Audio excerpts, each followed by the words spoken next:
संत तुकावळे महाराज केले.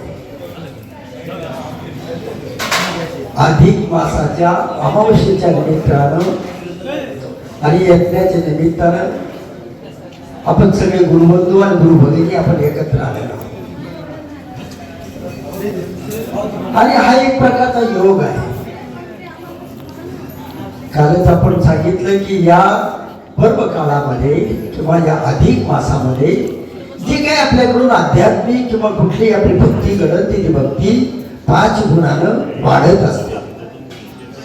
आणि म्हणून या अधिक मासाला अत्यंत महत्व आहे. ह्या अधिक मासामध्ये आपण ही आपली सद्गुरूची गाडी, आता सांगितलं की ही सद्गुरूची गाडी आहे. सद्गुरूच्या गाडीवरती जे काही बोलायचं ते सद्गुरूनं सांगितलेलंच ज्ञान सांगायचं. बाकीच्या गोष्टी सांगण्यामध्ये काही स्वारायचे नाही. वास्तविक पाहता तुमच्या आमच्यामध्ये कुठल्याही प्रकारचं कुठलंही नॉलेज नाही किंवा आध्यात्मिक ज्ञान नाही. जे सद्गुरूनं आपल्यामध्ये पेरलंय तेच खरं ज्ञान आहे. आणि जोपर्यंत आपण सद्गुरूनं सांगितलेलं आहे तोपर्यंत आपल्याला कुठल्याही प्रकारचे बाधा नाही. परंतु सद्गुरू जे सांगतात तेच आपण नित्य नियमानं आणि नित्य नियमानं आपल्या अंगामध्ये आपण वागून घेतलं पाहिजे. जोपर्यंत आपण तसं करत नाही तर तोपर्यंत आपण सद्गुरूचे शिष्य आहोत असं म्हणण्याला आपण लायक ठरत नाही. मग आपल्याला सद्गुरूनं सांगितलेली सगळी प्रिन्सिपल जी काय तत्व सांगितली, जे काही राजमार्ग सांगितला, हा राजमार्ग आपण अवलंबून आपलं जीवन जगलं पाहिजे. मग आपण जीवन जगत नाही का? आपण जीवन जगतो. श्वास चालू आहे म्हणजे आपण जिवंत आहोत. सगळं चालू आहे म्हणून आपण सगळं सद्गुरूनं सांगितलेलं आपण काही प्रमाणामध्ये करतही आहोत. कोण करत नाही असं नाही, प्रत्येकाकडे श्रद्धा नाही असंही नाही, दृढ निश्चय नाही असंही नाही, प्रेम नाही असंही नाही, आणि सद्गुरूनं सांगितल्या नामाचं अनुसंधान करत नाही असंही नाही. परंतु सद्गुरूंना अपेक्षित नाही की जे तुम्ही निरंतर करायला हवं. 21,600 श्वास दिलेले आहे. या श्वासामध्ये आपण किती वेळ आपण ध्यान करतो? आपण झोपताना जर आपण विचार केला की ज्या वेळेला आपण निद्रा अवस्थेत जातो त्यावेळेला क्षणभर विचार करेल आपण दिवसभरामध्ये 21,600 श्वासामध्ये आपण किती वेळ आपण त्याचं अनुसंधान केलेलं आहे. तर त्याचं उत्तर आपल्याला सहज मिळेल की आपण काही एखादा क्षण किंवा एखादा श्वास आपण ध्यान केला असं प्रत्येकाचा अनुभव येतो. तुम्ही आम्ही किंवा बोलणारा फार हुशार असे नाही. बोलणारा हा माझ्या करतात मी जे बोलतोय हे स्वतः करतात बोलत आहे. जरी आपण तुम्ही ऐकत असला तरी स्वतःही स्वतःच काही करावं, स्वहित लागलं जावा किंवा स्वहित साधलं जावा म्हणूनच वक्ता बोलत आहोत. वक्ता हा दुसऱ्या करता बोलत नसतो, वक्ता हा स्वतः करता बोलत असतो. म्हणून ज्या काही चुका असतील, जे काही घडत असेल, जे आपल्याला प्रगती करायची असेल, ही प्रथमता बोलणाऱ्यामध्ये ती असणे गरजेचं आहे. नाहीतर मी आपल्याला म्हणणार की नामावर अनुसंधान करा, श्वासावर अनुसंधान करा, नाद ऐका, नासाकडे दृष्टी ठेवा, प्रकाशाचं दर्शन करा, ज्योत लागली नामाचा याचा अनुभव घ्या आणि स्वतःच मी काही करत नसेल त्या बोलण्याला काही अर्थ नाही. वास्तविक पाहता बोलणं हा परमार्थ नाही. महाराज म्हणतात की मौन झोप माळ अंतरी कुंडला तो बोल राहिला साक्षात्कार. आपला बोल फुटलाय का? आपण खरोखर मौनामध्ये आहोत का? प्रत्येकाने प्रश्न विचारा आपल्या आपल्या मनात. आपली स्वतःची पायरी आपल्याला करून टाकेल की आपण कोणत्या पायरीवर आहोत. वास्तविक पाहता आपल्याला 40 वर्ष झाली. म्हणजे मी माझं सांगतोय, तुम्हाला कदाचित त्याच्यापेक्षा कमी वर्ष असतील, त्याबद्दल काही वाद नाही. परंतु आपल्याला जर याच्यामधून आपल्याला जर काही घेता आलं नाही किंवा आपल्या जीवनाचं सार्थक जर आपल्याला कळलं नाही किंवा आपल्याला जन्म मरण्याच्या फेऱ्यामधून सुटण्याकरता जे योग्य प्रक्रिया सांगितल्या, ज्या क्रिया सांगितल्या, जी आपल्याला अनन्य भक्ती सांगितली, ती जर आपल्यामध्ये बाळगत असेल तर आपलं येणं जाणं हे व्यर्थ आहे. तीर्थाला जा, अमुक ठिकाणी जा, आपण जातो, आपण त्याच्याबरोबर काय साधलं जातं? शरीराची स्वच्छता होते, परंतु मनाची स्वच्छता होण्याकरता आपल्याला हे सद्गुरूचं स्थान अत्यंत महत्वाचं आहे. मन हे भगवंत आहे. श्रीकृष्ण अर्जुनाला सांगतात आणि मन इंद्रियामध्ये मन मी आहे.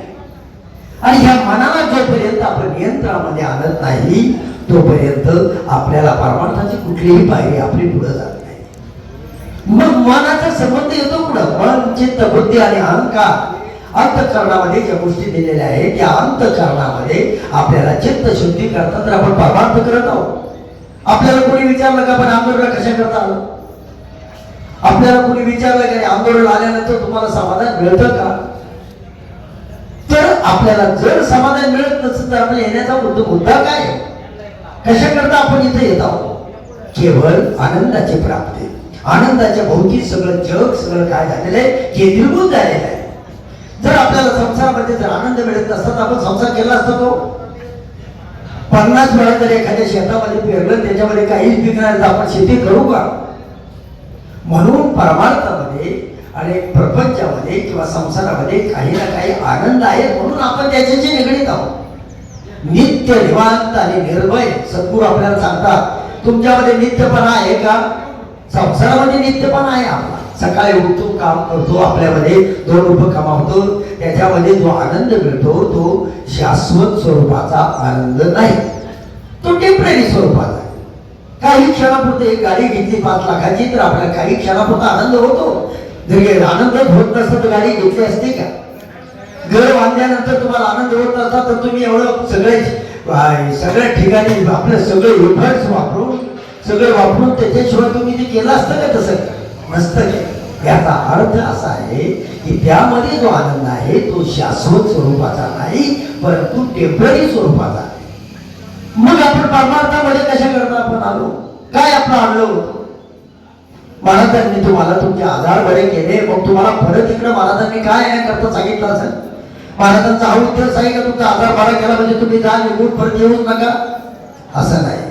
सद्गुण नाही अपेक्षित नाही. सद्गुण एकच गोष्ट अपेक्षित आहे की बाबांनो तुम्हाला आता जर तुम्ही संसाराच्या काचाट्यामधून प्रपंचाच्या मार्गामधून किंवा येणाऱ्या अडचणीमधून जर तुम्ही सुटला असो तर भगवंताकडे जी खरी भक्ती आहे, कोणती खरी भक्ती आहे? अनवन्य भक्ती, की ज्याच्यामध्ये कुठल्याही प्रकारचा अहंकार नाही, कुठल्याही प्रकारचे विषय नाही, त्याला म्हणतात अनवन्य भक्ती.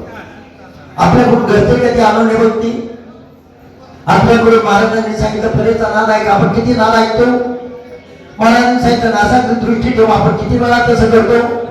महाराजांनी सांगितलं मौन पाळा, आपण बोलतो का? आपण प्रत्येक ठिकाणी आपण बोलत राहतो. पावली आपण नको ते बोलत असतो. या प्रत्येक परापरिस्थिती मध्यम आणि वैखरी यामध्ये प्रत्येक प्रकारामध्ये आपल्यामध्ये एक गती निर्माण झालेली आहे. बघा आपण नेहमी कुठलीही गोष्ट ऐकतो परंतु ती पूर्ण ऐकत नाही. महाराजांचा सिद्धांत आहे ऐकता पण ऐकत नाही. मग तुम्ही ऐकलं नसतं का? ते सद्गुरू सांगितलेले प्रवचन आपण किती प्रवचन ऐकले महाराजांची. भूमीच्या देठापासून महाराजांनी आपल्याला प्रत्येक ठिकाणी आपल्याला अनुभव प्रत्येक गोष्ट आपल्याला सांगितली. इथे पौर्णिमेला सत्संग घेऊन नाद ऐकायला कसा ऐकायचा ते तुम्हाला शिकवलं. मग आपण ते शिकून असं सोडून दिलं तर उपयोग काय? आपण अनुग्रहित आहोत, शिष्य आहोत असं म्हणण्याला आपण लायक नाही. कधी लायक होऊ आपण की ज्या वेळेला सद्गुरूने सांगितलेल्या राजमार्गावर चाललो तरच आपण त्या ठिकाणी काय आहोत? सद्गुरूचे अनुग्रह म्हणण्या किंवा सद्गुरूचे शिष्य म्हणण्याला आपण लायक आहोत. मग आपल्याकडून ते घडतं का? आपल्याकडून शाश्वत स्वरूपात आनंद मिळतो का आपल्याला? सच्चिदानंद जी स्वरूपाची जी पदवी आहे किंवा भगवंताची ही जी पदवी आहे सच्चिद आणि आनंद, ही जर तुम्हाला जर प्राप्त करायची असेल तर सद्गुरूने सांगितलेल्या मार्गावर चालला पाहिजे. गुरुपट तुम्हाला आठवत असेल जुन्या माणसांना तर महाराज आपल्याला गुरुपट काढून द्यायचे, इथं फाळ्यावर काढून द्यायचे. बघा डाव्या बाजूला ओंकार, उजव्या बाजूला नाम, उघडत्याने ते ह आणि स, खाली स आणि ह, मध्यभागी बोल लिहिलेला असायचा. या प्रत्येक गोष्टीचा गुरुपटाचा अर्थ आपण समजून घेणं अत्यंत गरजेची गोष्ट आहे. जर आपल्याला ते समजत नसत, आपल्याला जर ते अंगामध्ये बांधत नसेल, नामच आपल्याला समजलं नाही, त्याची गोडी कशी लागा तुम्हाला? जर आपल्याला गोडी लागायची असेल तर जर आपण त्याच्या जवळ गेलो तर ते होईल. तुम्हाला पलीकडे ना एखाद्या नदी जर पलीकडे जायची असली तर तुम्हाला पोहता येणं गरजेचं आहे. नामेची गरज आहे, पोहता येणं गरजेचं आहे. आणि जर तुम्ही तिकडच्याच गप्पा मारत राहिले की तिकडे गेल्यावर असं होतं, तिकडे गेल्यावर तसं होतं, असं चालणार नाही. कारण या परमार्थामध्ये आपण परमार्थामध्ये काही ना काही प्रयत्न केल्याशिवाय आपल्याला काही साध्य होणार नाही. मग तुम्ही म्हणणार की साध्य होणार नाही म्हणजे काय? अहो महाराजांनी सांगितलं साधन काय आहे, साधक कोण आहे, साध्य काय करायचं ते सांगितलं. याच्या पलीकडे आपल्याला जायचे.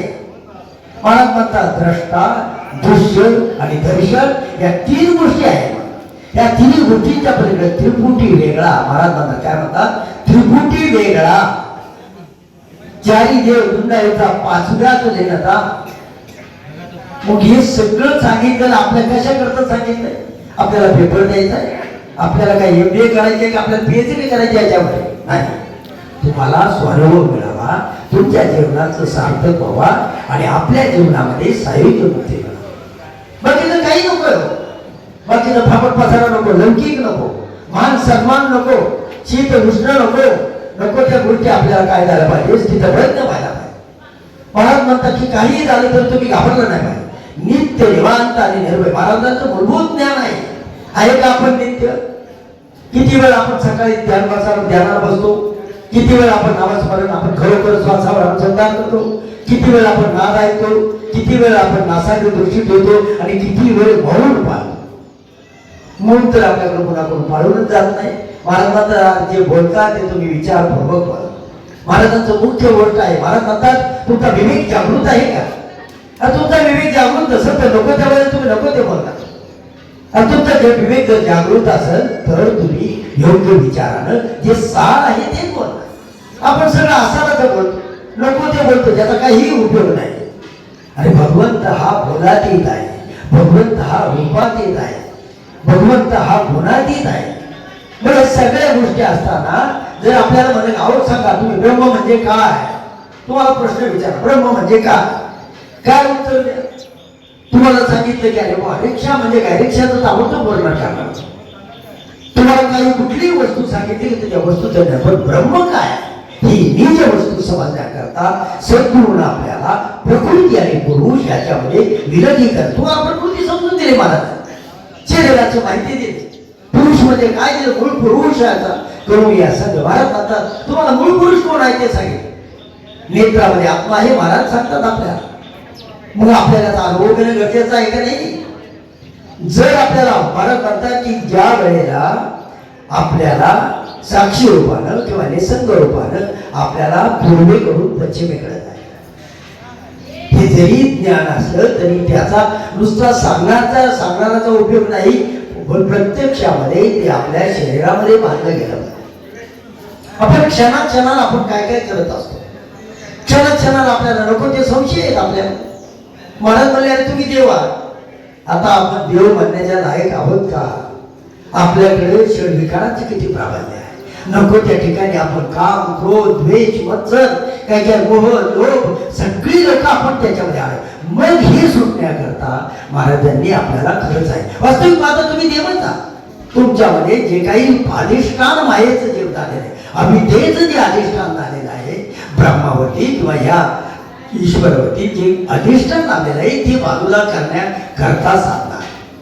साधनेचा उद्देश काय, कशा करता आपण साधना करायची? काहीतरी साध्य झालं पाहिजे का नको? महाराज म्हणे अरे काहीतरी सापडलं पाहिजे का नको? जर तुम्ही ध्यान करायला बसले तुम्हाला आनंद मिळत असेल तर आपलं काहीतरी चुकत नाही का? जर आपल्याला सांगितलं सद्गुण अरे तुम्ही जर बसले तुम्हाला सांगितलंय की नामस्मरण करा, भगवंताला विसरू नका, पोकळीचा परमार्थ वागणुकीचा परमार्थ हे नुसतं ऐकण्याकरता आहे का? ऐकण्याकरता नाही, आपल्या आचरणामध्ये आला. जोपर्यंत आपल्या महाराज म्हणतात आचार विचार विहार हे सगळ्या गोष्टी तुमच्या कशा असल्या पाहिजे, तत्वनिष्ठ असल्या. आपला काय आपल्याला आवड आहे का नामाबद्दल? महाराजांनी नाम सांगितलं, स आणि हचं नाम सांगितलं महाराजांनी आपल्याला, त्याची आपल्याला आवड लागली का? रुची सांडलो निचवी सांगे, नाहीतर चवी सगळे आपण काय झालो सगळे लोक पसाऱ्यामध्ये आले. रुची का आपल्याला कुठल्या प्रकारची आवड आहे का? बघा नामाबद्दल आपल्याला आवड आहे का? नामाबद्दल आवड नसेल तर नाम तुम्हाला समजत नाही असं त्याचा अर्थ. समजल्याशिवाय तुम्हाला गोडी कसं कळणार? गुळामध्ये गोडी आहे तुम्ही खाल्ल्याशिवाय तुम्हाला कसं कळणार? जोपर्यंत आपण असं नामस्मरण असं प्राबल्यानं किंवा प्रामुख्यानं किंवा प्रबळतेनं किंवा नित्य प्रमाणामध्ये जर आपण करत राहिलो तरच आपल्याला काही ना काही साध्य होईल. तुम्ही आम्ही सगळे गुरुबंधू आहोत, तुम्ही आम्ही सगळे गुरुबंधू भगिनी आहोत, परंतु आपण ज्या मठावर येण्याचा आपला मुख्य उद्देश असा आहे की सद्गुरूंना फक्त अपेक्षित आहे की सद्गुरू समाधान कशाला पावतील, जर तुम्ही खरोखरच शुद्ध अंतःकरणानं, शुद्ध मनानं, निर्मळ मनानं, चित्तशुद्धी होण्याकरता जर नामस्मरण करत असाल, त्यावेळेला सद्गुरू संतुष्ट होईल. ना तुमच्या माळीवर महाराज संतुष्ट होतील, ना तुमच्या गाडीवर संतुष्ट होतील, ना तुमच्या लौकिकाला कधी महाराज बोलणार नाही. अलौकिक असलं पाहिजे. आपण अलौकिक आहोत का? मान नाही मिळाला तर आपण लगेच रुसून जातो. लग्नामध्ये मान नाही मिळाला, कुठं हार घालायला नाही मिळाला, कुठं बोलायला नाही मिळालं. अहंकाराचे अनेक रूप आहेत. या अहंकारामुळे आपण सगळे लोक त्याच्यामध्ये डुबून गेलेलो आहोत. आणि म्हणून जर आपल्याला हे करायचं असलं तर मन, चित्त, बुद्धी आणि अहंकार यांच्या पलीकडे भगवंत आहे. नगर विचारी देह दुंडाळीचा पाचवा तर लिहिण्याचा आपल्यामध्ये लिहिण्याचा आहे का? आपण विचार करा. किती ठिकाणी नम्र होतो आपण, किती ठिकाणी आपल्याला अहंकार शून्य होतो आपण, किती ठिकाणी आपण क्रोध आवडतो, किती ठिकाणी आपल्यामध्ये काम जागृती होत नाही, किती ठिकाणी आपली दृष्टी वासनेने भरभरलेली असते. आपला आपण विचार करा.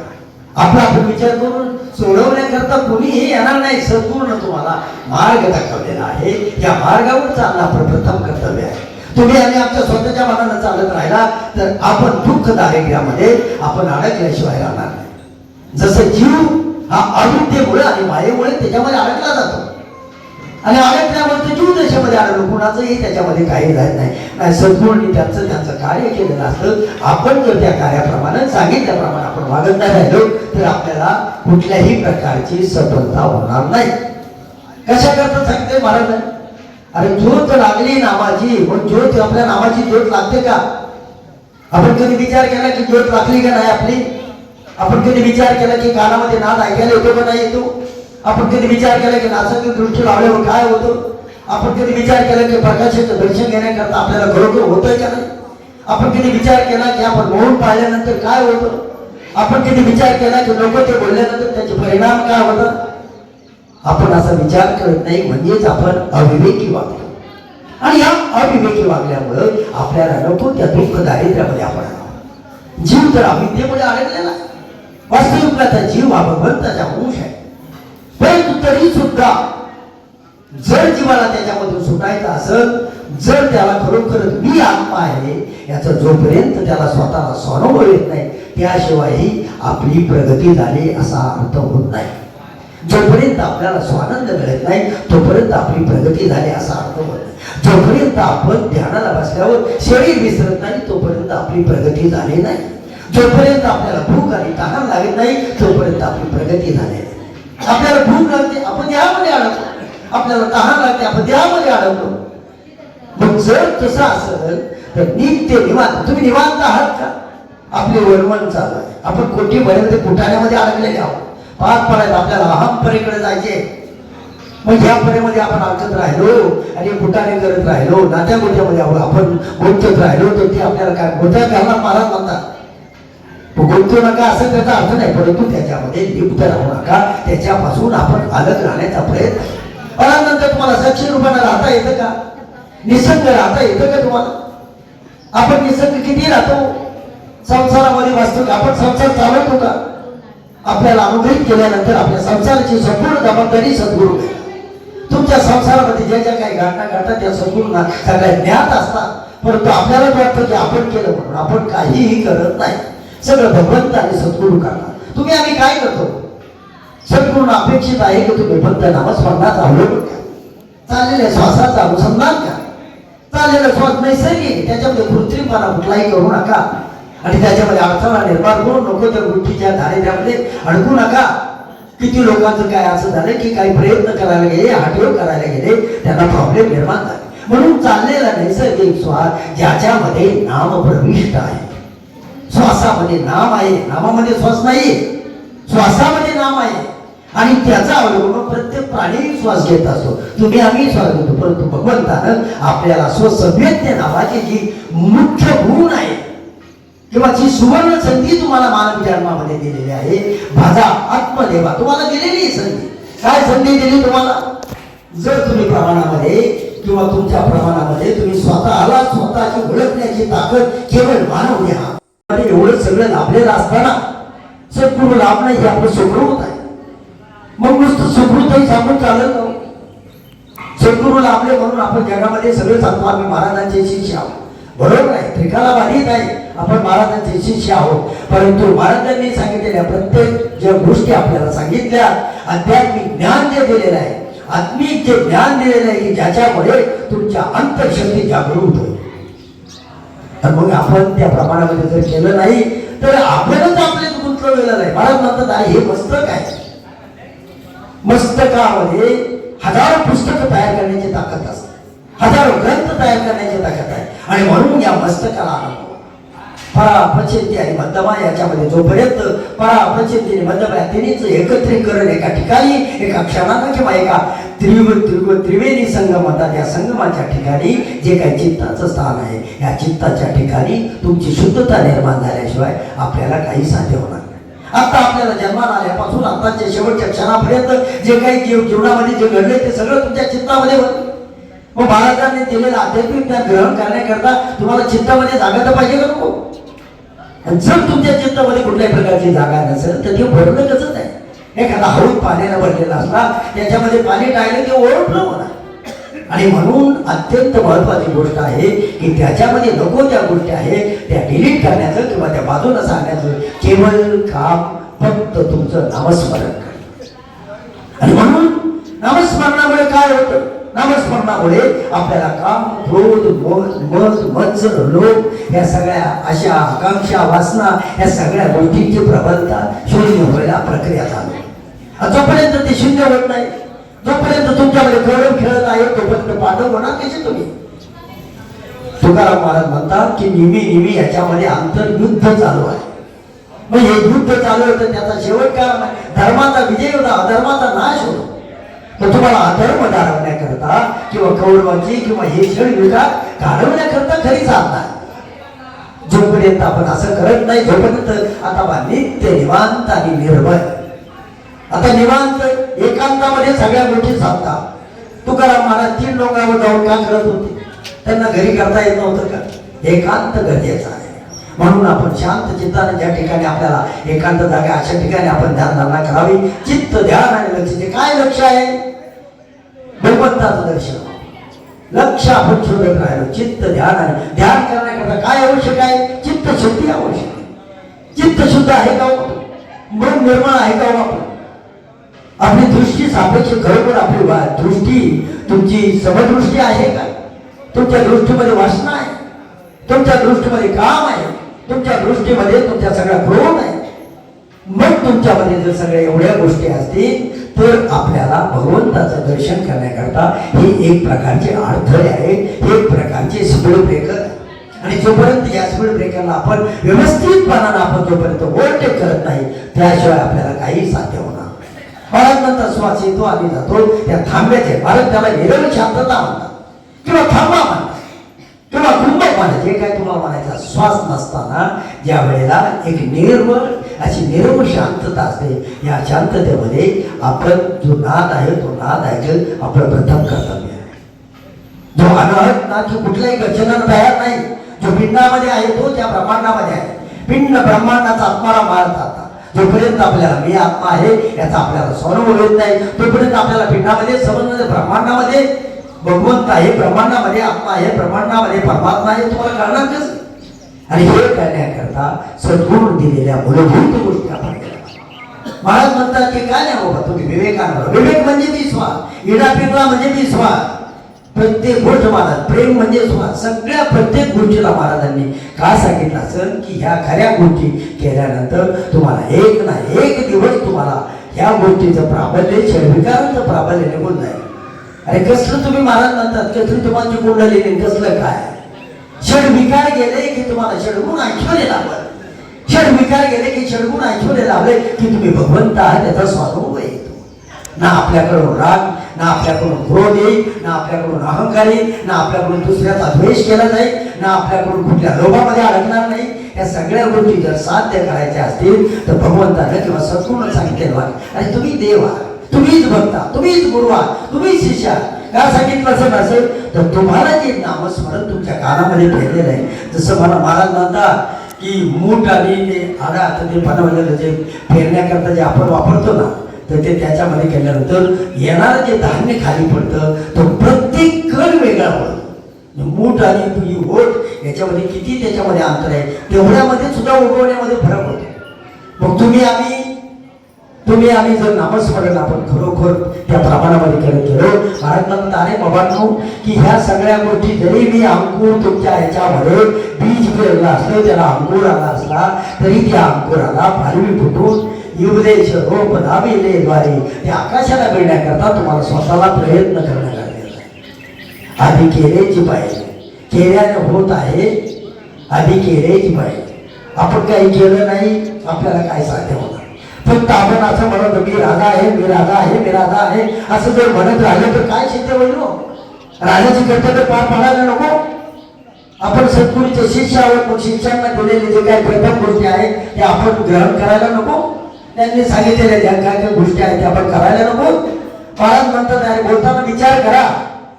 महाराज म्हणतात कमी बोला. महाराज म्हणतात की अविवेकानं बोलला तर तुम्हाला भोगावं लागेल. महाराज म्हणतात वाईट विचार करू नका. बोल कुठलाही बोल तयार होतो, तो बोल तयार झाल्यानंतर तो कुठं ना कुठं आघात करतो. आपल्या मनामध्ये वाईट विचार झाला तो झाल्यानंतर उत्पन्न झाल्यानंतर तो कुठंतरी त्याचा परिणाम केल्याशिवाय राहत नाही. मग आपण वाईट बोलायचं का, वाईट विचार करायचा का? एखाद्याबद्दल वाईट विचार केला, तो विचार त्याला घेतलाच नाही तर आपल्याला तो स्वतःला भोगावा. म्हणून बोलताना विचार करा, विचार करताना विचार करा की आपण जो विचार करतो तो भगवंत प्रित्यर्थ आहे का, तो कुणाला काही त्याचा त्रास होईल का, त्याच्या हृदयाला काही प्रॉब्लेम निर्माण होईल का. असं जर असेल तर त्या बोलाला आपण जपून वापरलं पाहिजे, विवेकानं बोललं पाहिजे. विवेक म्हणजे स्वाद. जोपर्यंत तुम्हाला महाराज म्हणतात की झोपे माझी समाधी, झोपे माझी समाधी याचा अर्थ काय होतो? अरे झोपेमध्ये असल्यानंतर तुम्हाला काय कळतं का? बायका, पोरं, संसार, बँक बॅलन्स, काय आठवतं तुम्हाला?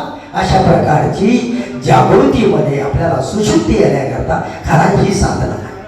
आणि ही साधना आपण करत करत करत करत करत आपल्याला एक एक पायरी आपल्याला ओलांडत आपल्याला संपूर्ण पायऱ्या ओलांडून आपल्याला पश्चिमेच्या घाटापर्यंत आपल्याला जायचं आहे.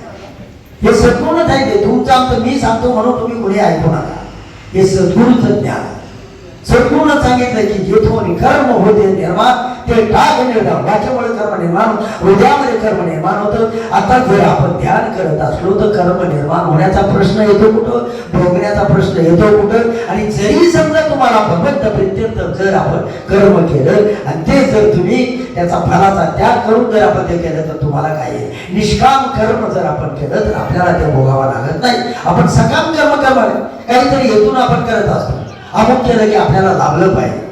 आपण 50,000 रुपये एखाद्या दिलं ते त्याची जमीन मिळावं अशी अपेक्षा. आपण कुणाला मदत केली तर त्याने काहीतरी आपल्याला द्यावं म्हणून आपण करत असतो. अशी सकाम भक्ती महाराज तू सांगितले नाही. सकाम भक्तीमध्ये महाराज 4 प्रकारच्या भक्ती सांगतात. मोलकरी, जलकरी, उर्बडी आणि गुरुली भक्ती. 4 प्रकारच्या भक्ती करू नका. आपण ह्या 4 प्रकारच्या भक्तीमध्ये आपण अडकलेलो आहोत आणि ह्या 4 प्रकारच्या भक्ती आपल्याकडून सदैव क्षणाक्षणाला घडत आहे. प्रत्येकाला वाटतं की मी केलं ते बरोबर. आणि ज्या दिवशी तुम्हाला स्वतःची चूक कळत तोच खरा परमार्थाची सुरुवातीची पाहिजे. आपल्याला आपलं जर आपण अज्ञानाला ज्ञान म्हणत राहिलो तर चुकीच्या गोष्टीला बरोबर म्हणत राहिलो तर आपल्याला काय साध्य होईल? काहीही साध्य होणार नाही. कारण या जीवनामध्ये खरंच सत्संग आपण आता हे सत्संग चाललाय आपला. खऱ्या गोष्टी तुम्हाला याच्यामध्ये खोटं काय बोलण्यात आहे? खऱ्या गोष्टीचा संग करा. मूळ पुरुषाचा करून या संग येडा पिंगला लागे दर्शनी देह दर्पणी सुचतो आपण. मग मूळ पुरुषाचा संग करा आपल्याला सांगितले. निसंग व्हा. महाराज म्हणतात साक्षी रूपानं वागा. साक्षी रूपानं वागायचं जमतंय का आपल्याला? प्रत्येक गोष्टीवर नको त्या गोष्टीमध्ये आपण तोंड खूप असतो. नको त्या ठिकाणी नको ते बोलतो, नको त्या ठिकाणी नको ते पाहतो, नको त्या ठिकाणी नको ते ऐकतो, नको त्या ठिकाणी आपण साक्षी रूपानं राहत नाही. म्हणून आपण दुःख दारिद्र्यामध्ये अडकलो. निसंग कुठल्याही गोष्टीचा कुणी संग. आपल्याला जर कोणी बरोबर नसलं तरी आपण लगेच घायाळ होतो. वास्तविक पाहता एकांतामध्ये जर आपण असं निवांत म्हणजे नित्य निवांत आपण निवांत ठिकाणी जर आपण शांत चित्ताने बसून आपण श्वासावर अनुसंधान केलं तर आपल्याला आनंद मिळेल. दुसऱ्याला आनंद मिळणार नाही, तुम्हाला स्वतःला आनंद मिळेल. आणि जर आपण योग्य दिशेने चाललो तरच आपल्याला काही ना काहीच आहे. नित्य निवांत आणि निर्भय. महाराज म्हणतात तुम्ही निर्भय आहेत का? जे सद्गुरूचे शिष्य आहेत की त्यांना कुठल्याही प्रकारचं भय नाही. का भय नाही? तुमच्या पाठीशी सद्गुरू आहे, तुमच्या पाठीमध्ये तुम्ही परंतु सांगितलेल्या मार्गावर चाललं तर राहिलो, आपण वाईट वागत राहिलो तर वाईट परिणाम आपल्याला भोगावा. जर तुम्ही योग्य दिशेने चाललेला असेल तर महाराज तुम्हाला क्षणाक्षणानं तुम्हाला मदत करेल. महाराज म्हणतात माझं ध्यान तुमच्यावर आहे, पण तुमचं ध्यान माझ्याकडे आहे का? तुम्ही भानावर आहात का? तुम्ही बोलताना विचार करता का? पाहताना तुम्ही विचार करता का? ऐकताना नको ते ऐकता, बोलता ते पाहता नको तो सुगंध घेण्याऐवजी दुर्गंध घेता, दुर्गुण घेता, नको त्या गोष्टी करत राहता. म्हणजे तुम्हाला हे स्वतःला भोगावं लागणार, याला कोणीही जबाबदार नाही. आपल्याला बघा, वाढल्या कोळ्याला नारद काही क्षणापुरतं भेटले आणि त्यांना विधिमंत मिळाला आणि ते वाल्मिक ऋषी झाले. तुम्हाला सद्गुरू शंकर दगडे महाराजांसारखे अवलिया संत भेटलेले असताना आपल्याला जर आपल्या जीवनाचं सार्थक करून घेता आलं नाही तर आपण सुवर्ण संधी गमावल्यासारखं. आणि म्हणून ह्या अमावस्येच्या अधिक मासाच्या दृष्टीनं किंवा या अमावस्येच्या पर्वामध्ये आपण काही ना काही कुठला तरी दृढ संकल्प करणं गरजेचं आहे. आणि तुमच्या मनामध्ये विचारच आला नाही की अमुक एक गोष्ट करायची, तर ते तुम्हाला शेवटपर्यंत जाईल कसं? जर तुमच्या मनामध्ये आलंच नाही की मला 5 मिनिट आपल्याला ध्यान करायचे, 5 मिनिट आपल्याला नामस्मरण करायचं आलंच नाही तुमच्या मनामध्ये, तर त्याची सफलता कशी? म्हणून दृढ निश्चय अत्यंत गरजेचे. आपल्याकडून दृढ निश्चय घडत नाही म्हणून काही घडत नाही. नवे नवे नामाबद्दल आपल्याला प्रेम नाही. गोपिकांचं प्रेम बघा, बासरी बांधली तर ते बैलाचं दूध काढायसाठी अख्खा संसार सगळा विसरून जायचे.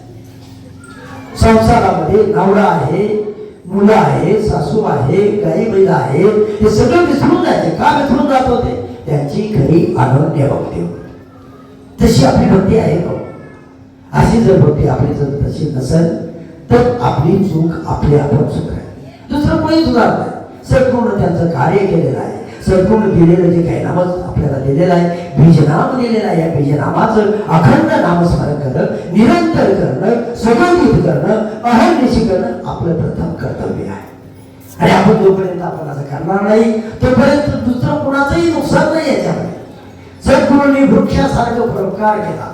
सद्गुरूंनी सगळ्या जगामध्ये सगळे जेवढे काही शिक्ष लोक आहेत किंवा जेवढे पीडित लोक आहेत, या पीडित लोकांना सगळ्या अडचणीमधून दूर केलं. लाखो लोकांना परोपकार केला.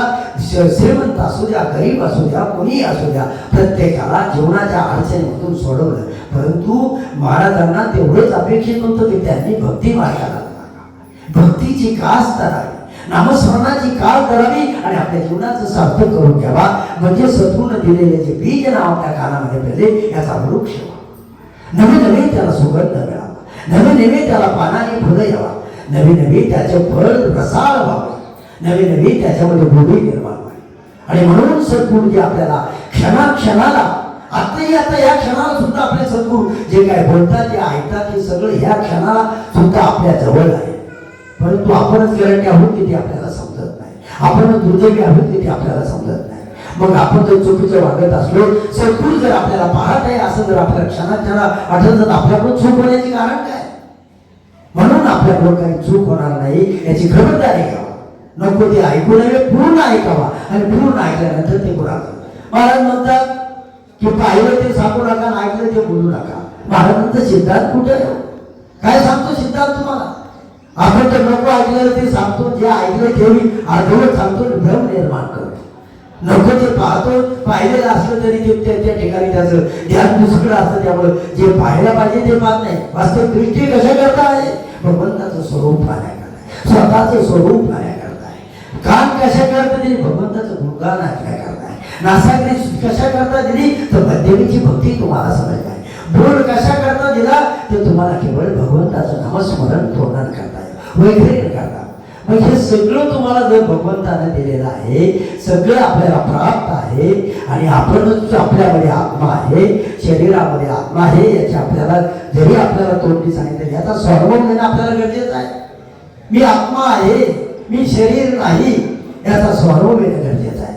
जोपर्यंत आपण असं त्याच्याशी लगन लावत नाही, त्याच्याशी आपण संलग्न होत नाही, नवीन नवीन त्याची आपल्याला आवड लागत नाही, तोपर्यंत आपल्याला काही साध्य होणार नाही. नुसते आपण सद्गुरूचे शिष्य आहोत एवढं आपण फक्त जाणून आपण असं झालं की आपण डोक्यावर गठुडं घेतलंय, गाठी बांधल्या, 10-20 गाठी बांधल्या, डोक्यावर गठुडं घेतलं आणि एखाद्या गाडीमधून चाललं तर त्या गाडीमध्ये बसून सुद्धा ते डोक्यावर गठुडं घेऊन आपण चाललो.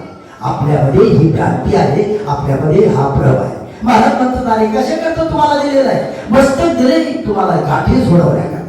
या संसारामध्ये प्रपंचामध्ये ज्या गाठी आहेत या गाठी सोडणं आपलं तेवढं कर्तव्य आहे. मग आपल्या गाठी सोडायचे की गठूड डोक्यावर घ्यायचं, गाडीत बी बसायचं आणि डोक्यावर ठेवायचं, ते ओझं उचललं पाहिजे.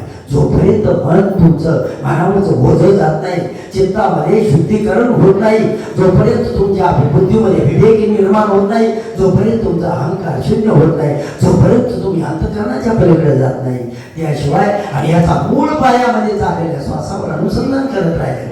चाललेलं श्वासामध्ये नाम आहे, जे सद्गुण आपल्याला नाम दिले. नामाला म्हणतात की बाबा याच्यामध्ये नाम प्रविष्ट आहे. चाललेला श्वास येत असताना एक नाद निर्माण होतो, श्वास बाहेर जाताना नाद तयार होतो. ज्या वेळेला श्वास नसतो, येत जात नसतो, महाराज त्याला संध्या म्हणतात. संध्या म्हणजे काय? प्रकाश विनायक अंधार घेते. आणि ह्या संध्येच्या वेळेवरती जोपर्यंत आपण राहत नाही तोपर्यंत आपल्याला सद्गुण प्रत्येक गोष्ट सांगितलेली आहे. आपणच असे आहोत की आपण ऐकतो, पण ऐकलेल्या गोष्टी पूर्णत्वाकडे आचरणामध्ये आणत नाही. ही आपली चूक आहे. तुमची काय, माझी काय, प्रत्येकाची चूक आहे.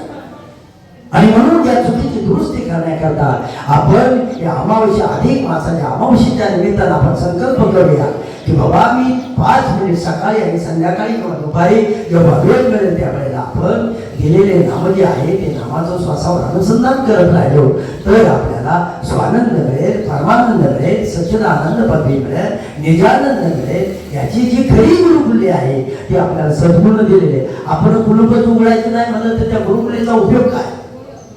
मग गुरुनी सांगितलं आपल्याला कशा करता सांगितलं? त्यांच्या स्वतः करता. त्यांनी त्यांच्या प्रपंचाकडे वाहता तुमचे आमचे प्रपंच सगळ्यांचे चुकी केले. नवे नवे आपल्याला शारीरिक अडचणीमध्ये त्या तुमच्या सोडवल्या, आध्यात्मिक प्रगती तुमची केली. अध्यात्मामध्ये महाराज म्हणले की तुम्हाला कुठं भीक मागायची गरज नाही आणि नुसतं भीक मागायची गरज नाही असं म्हणून चालणार नाही. आत्मसात काय झालं? आपल्यामध्ये आपला क्रोध कमी झाला का नाही?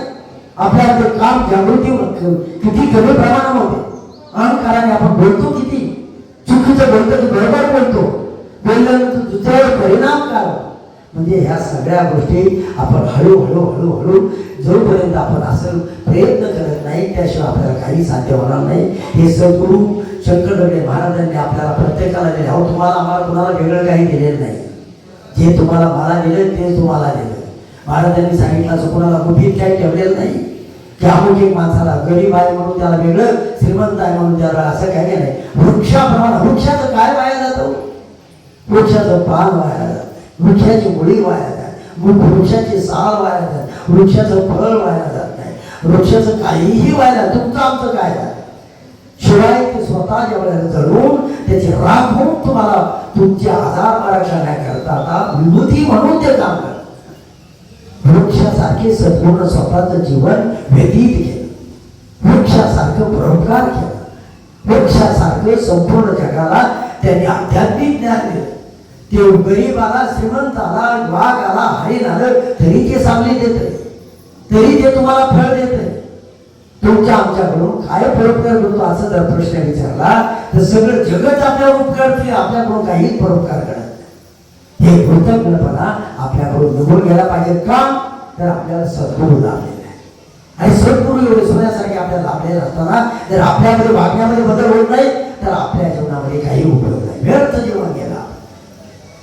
असे आले गेले किती गेले असे म्हणतात तिकडे बघा. एकनाथ महाराज गेले खरमतेचे भोग आले आणि आले गेले आणि किती मरण पावले. काय उपयोग आहे? जर तुम्हाला दान मिळालं नसतं, सद्गुरू भेटले नसते, तुम्हाला मी भगवंत आहे असं तुम्हाला सांगितलं नसतं, तुम्हीच गुरु आहात, तुम्हीच भक्त आहात तुम्हाला सांगितलं नसतं, मग तुम्ही कदाचित झाला असं चालू शकतो. पण जर तुम्हाला संधी लाभली, संधी सारखी सारखी मिळत नाही. तुम्हाला संधी लाभली या जीवनाचं महाराज म्हणतात भजा आत्मदेवा याच गोविंद माधवा याच दे. आता तुम्हाला देह मिळेल, माहून होईल, ढमूक होईल, काय होईल ते पुढच्या जन्माचा विचार करत बसायचा नाही. ह्या जन्मामध्येच आपण सार्थक करू, आपल्याला जीवन मान्याच्या फेऱ्यामधून सुटण्याकरून साहित्य मुक्ती मिळण्याकरता आपण प्रयत्न करावा आणि आपल्या जीवनाचं सार्थक करावा. झालेली सेवा सद्गुरू शंकर दगडे महाराजांना समर्पित करत आहे. सद्गुरू शंकर दगडे महाराज की जय, संत तुकाराम महाराज की जय. काही चुकून एखादं वाक्य गेलं असलं त्याबद्दल मी क्षमा मागत आहे. सद्गुरू शंकर दगडे महाराज.